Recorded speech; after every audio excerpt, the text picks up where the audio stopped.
All right, let's review this game, Cleveland Browns and the Monday night game, Cleveland and Buffalo, back and forth. But the Buffalo Bills got it. First of all, the last month, this team that we thought 5 weeks ago was going to win the division was that type of team. Now we're wondering if they can get out of last place by the time the season's over with Miami and the way they're playing, and the Jets and the Patriots.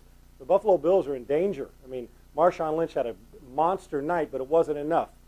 Interceptions by Trent Edwards, and he's been doing way too much of that. They turn the ball over. When you turn it over 4 or 5 times in a football game, you're not going to win. You can't lay it on the ground, throw 3 picks as a quarterback.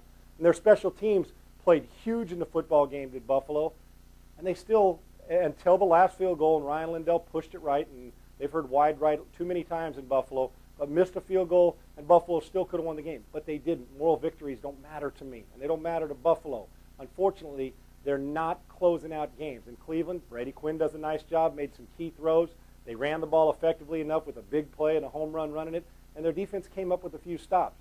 The biggest problem here is that the Buffalo Bills, they beat themselves at home. Great home crowd, but they turned it over too many times. You can't beat average teams turning it over that many times, let alone teams that are starting to feel a little better about themselves, the Cleveland Browns.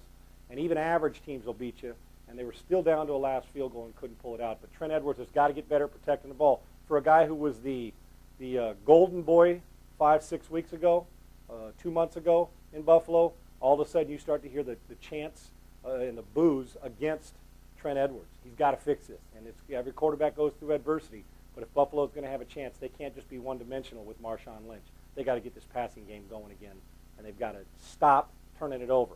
When you turn it over that much, and you're in the minus category, you're going to lose most of your football games, and that's the problem. They're turning it over and not getting enough takeaways. Buffalo loses, big win for Cleveland, and Romeo Crennel kind of saw a sigh of relief on the sideline watching him as his field goal kicker put him ahead with a long field goal. Phil Dawson. Have a great week. So you think you can tackle a pro? There's only one way to find out. Click on fantasy at opensports.com.